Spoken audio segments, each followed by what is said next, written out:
कहानी एक एक्टर की जो आगे चल के उस देश का राष्ट्रपति बन जाता है। मैं बात कर रहा हूं व्लादिमीर जेलेंस्की की। जेलेंस्की कॉमेडियन थे, एक समय पे बहुत बड़े कॉमेडियन थे, एक्टिंग करते थे, नाच गाना करते थे और धीरे धीरे अपने देश में पॉपुलर हो गए। और उसी दौरान 2016-17 के दौरान दोस्तों व्लादिमीर जेलेंस्की की एक सीरीज आई थी, वहां पर टेलीविजन धारावाहिक आया था द पीपुल्स वॉइस।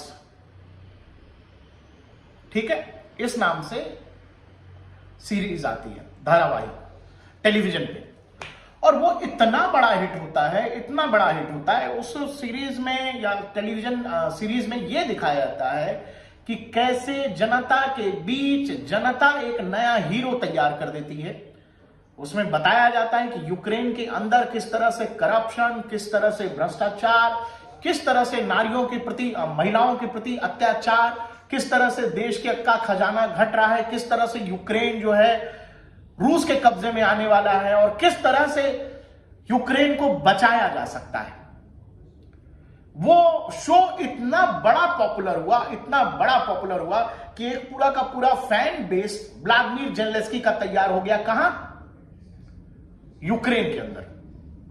लेकिन तब भी व्लादिमीर जेलेंस्की की छवि यूक्रेन के अंदर एक कॉमेडियन की थी। मतलब आम जनता की नजर में, आम यूक्रेनियों की नजर में जेलेंस्की आज भी कॉमेडियन थे। क्यों? क्योंकि कॉमेडियन वो बहुत बेहतरीन थे, बहुत बड़े कॉमेडियन थे। लोगों की नजर में, लोगों के दिमाग में कॉमेडियन जेलेंस्की बैठा हुआ था। लेकिन जब उसी प्रोडक्शन हाउस ने, जिस प्रोडक्शन हाउस ने वो सीरीज बनाई थी, टेलीविजन धारावाहिक, हो सकता है मैंने नाम गलत बताया हो, आपको एक बार गूगल आप कर लेना, कुछ ऐसा ही नाम था।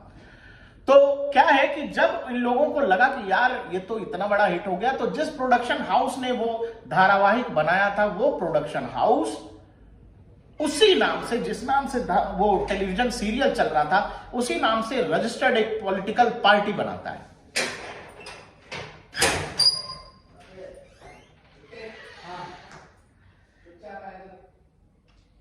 कोई नहीं बेटा, जा ये 2:28 पर थोड़ा सा एडिट करा लेना। उसी नाम से एक पॉलिटिकल पार्टी रजिस्टर्ड कराते हैं 2018 में। उस समय जेलेंस्की से जब पूछा गया कि क्या आपने तो पॉलिटिकल पार्टी बना ली, क्या आप चुनाव लड़ने जा रहे हैं, तो उस समय जेलेंस्की और उससे जुड़े लोग मना करते थे। लेकिन अचानक यह देखा गया यूक्रेन में कि व्लादिमीर जेलेंस्की कभी बस में सफर कर रहे हैं, कभी ट्रेन में सफर कर रहे हैं, कभी मजदूरों से मिल रहे हैं, कभी किसानों से मिल रहे हैं, कभी वो रोड़ी पटरी वालों से मिल रहे हैं जो किनारे में बिजनेस करते हैं, रोड साइड में सब्जी बेच रहा है, कोई कपड़ा बेच रहा है, उससे मिल रहे हैं, कभी जिम जा रहे हैं, कभी होटल में वहां बैठे वेटर से बात कर रहे हैं। मतलब ये कि आम जनता जो काम कर रही है, उस हर वर्ग में जाके व्लादिमीर जेलेंस्की मिल रहे हैं, फोटो खिंचवा रहे हैं, वीडियो जारी हो रहा है और इसको तेजी से सोशल मीडिया पर सर्कुलेट किया,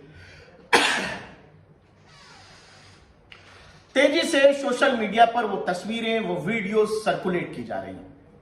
ऐसा क्यों किया जा रहा था? अब आप जब इसको सोचिएगा तो आप उस पे पहुंचेंगे कि वो ऐसा इसलिए किया जा रहा था क्योंकि व्लादिमीर जेलेंस्की की छवि एक कॉमेडियन के रूप में थी और वो कॉमेडियन दिमाग में, यूक्रेन वासियों के दिमाग में बसा हुआ था। अब एक कॉमेडियन अगर राजनेता के रूप में आएगा तो लोग सीरियस लेंगे क्या उसको? लोग क्या मानेंगे कि अरे ये कैसा राजनेता होगा, ये क्या अच्छा कर सकता है देश के लिए? तो कॉमिक करता था, ये तो नाचता गाता था, ये तो नचनिया था। कहते हैं ना, हमारे यहां भी कई बार ये डिबेट छिड़ जाती है। तो व्लादिमीर जेलेंस्की कि वो जो छवि यूक्रेन वासियों के जहन में सालों साल के अंदर चली गई थी, चूंकि सालों तक वो कॉमेडियन रहे, लंबे वक्त तक, तो उस छवि को कैसे हटाया जाए, उस छवि को कैसे मिटाया जाए, उसके लिए सिस्टमैटिकली एक सिस्टम खड़ा किया जाता है, सोशल मीडिया कैंपेन चलाया जाता है और 24 घंटे जेलेंस्की रोज कहीं ना कहीं कुछ ना कुछ ऐसा कर रहे होते हैं कि उस दिन अखबार, टेलीविजन, सोशल मीडिया पर जेलेंस्की की फोटोज, वीडियोस चलाई जाती हैं और इस तरह से तैयार होता है एक नया जेलेंस्की जो यूक्रेन में आने वाले समय में प्रेसिडेंट बनने की हुनर रखता है। क्या होता है कि यह सारा खेल दिमाग का है। दिमाग ने किसी आदमी को कॉमेडियन माना हुआ है। अब उससे जुड़ा इकोसिस्टम यह समझता है कि अगर हमको कॉमेडियन को ही बनाना है प्रेसिडेंट, तो पहले जनता के बीच से, जनता के दिमाग से ये वाली छवि तो मिटानी पड़ेगी।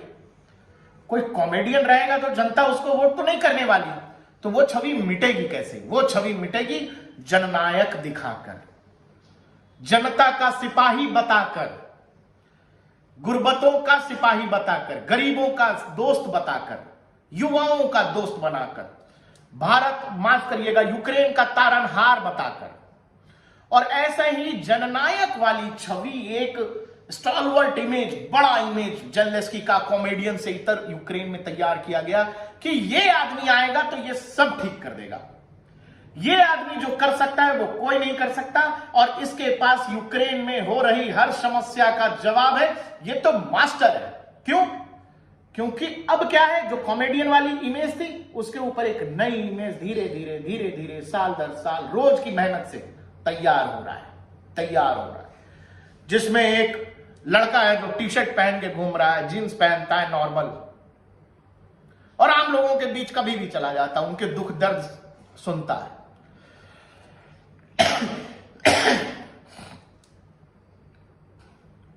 उनके दुख दर्द सुनता है। और 2019 में चुनाव लड़ती है जेलेंस्की की पार्टी, और उस छवि के आधार पर जेलेंस्की यूक्रेन के प्रेसिडेंट बन जाते हैं। यूक्रेन का प्रेसिडेंट एक कॉमेडियन बन गया। ये यूक्रेनियों को अंदाजा भी नहीं था, यूक्रेनियों ने कभी सोचा भी नहीं होगा, लेकिन बन गया। क्यों? क्योंकि लोगों के दिमाग से धीरे धीरे एक इकोसिस्टम ने सिस्टमेटिकली वो कॉमेडियन की इमेज, जो जेलेंस्की असल में थे, जो जेलेंस्की का असल में कैरेक्टर है, वो छवि धीरे धीरे आम जनता के दिमाग से मिटा दी गई, और आम जनता के दिमाग में एक नाकाबिल, बेकार आदमी की छवि नेता के रूप में बना दी गई। क्यों? क्योंकि लोगों को ऐसा लग रहा था कि क्योंकि उस इकोसिस्टम को किसी भी तरह से जेलेंस्की को यूक्रेन की गद्दी पर बिठाना था। अब जब यहां से कॉमेडियन वाली इमेज वो गायब हो गई, तो यूक्रेन का प्रेसिडेंट बन गया जेलेंस्की, लेकिन समझ तो वही कॉमेडियन वाली है, आता तो उतना ही है। एक राजनेता और एक कॉमेडियन के बीच फर्क तो होता है।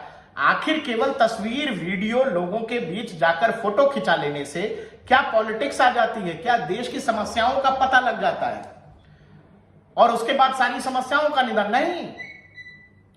जेलेंस्की एक जिद ठान कर बैठा और वहां यूक्रेन में तख्ता पलट कह लीजिए हो गया। जेलेंस्की कहता था कि यूक्रेन जैसे ही नाटो में शामिल होगा, यूक्रेन की सारी समस्याओं का हल हो जाएगा।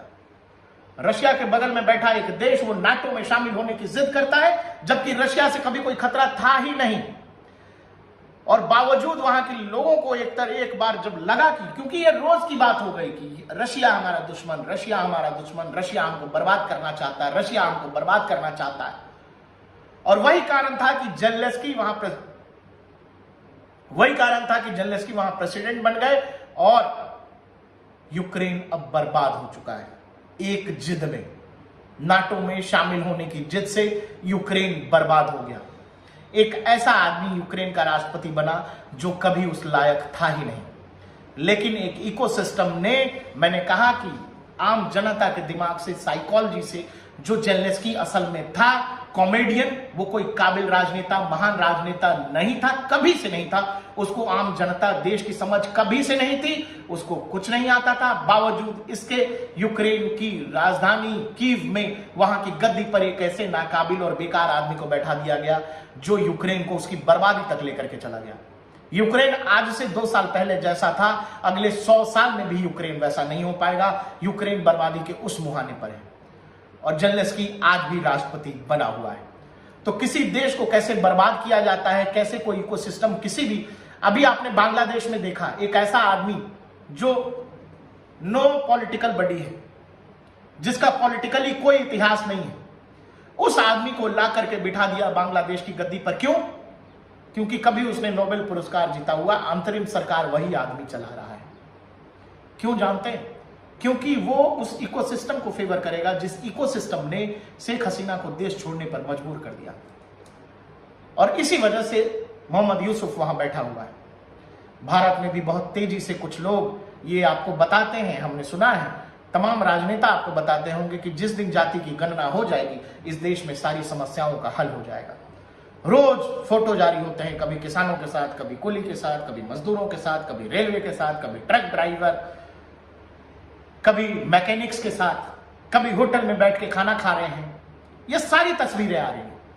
ये तस्वीरें इसीलिए होती हैं क्योंकि जब 2004 से लेकर 2024 तक कोई नेता हमेशा संसद में बैठा रहा तो इस दौरान जो उसने जो कुछ किया है, इस दौरान जो उसकी पॉलिटिकली राजनीतिक तौर पर जो अस्थिरता या जिस तरह से वो निरस रहा है, जिस तरह से उसको राजनीति से ऐसा लगा कभी कोई मतलब ही नहीं रहा, ऐसा लगा कि देश के हर बड़े मुद्दे की उसको समझ ही नहीं है, जो संसद पहुंचता ही नहीं था, जो संसद जाता ही नहीं था, देश में हर बड़े डिबेट पर संसद में उसने कभी भाग ही नहीं लिया, जो हर जरूरी मौके पर देश से में नहीं विदेशी दौरों पर चला जाता था, वो आदमी आपको हमेशा अब एक आम लोगों के साथ, गरीबों के साथ, कभी किसानों के साथ, कभी मजदूरों के साथ, ड्राइवर्स के साथ, मैकेनिक के साथ, अलग अलग क्षेत्र कूली के साथ आपको दिखाया जाता है।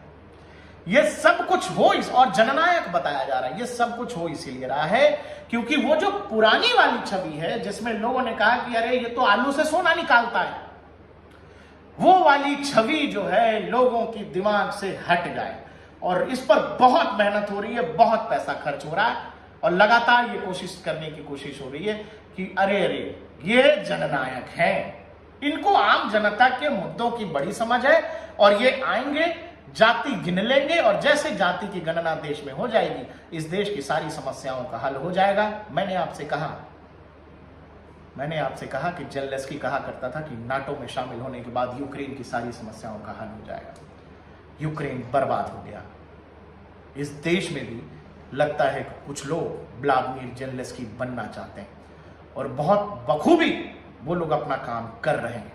सवाल है कि क्या आपको ये बात समझ में आ रहा है या नहीं आ रहा है? तो यूक्रेन होने का इंतजार करिए।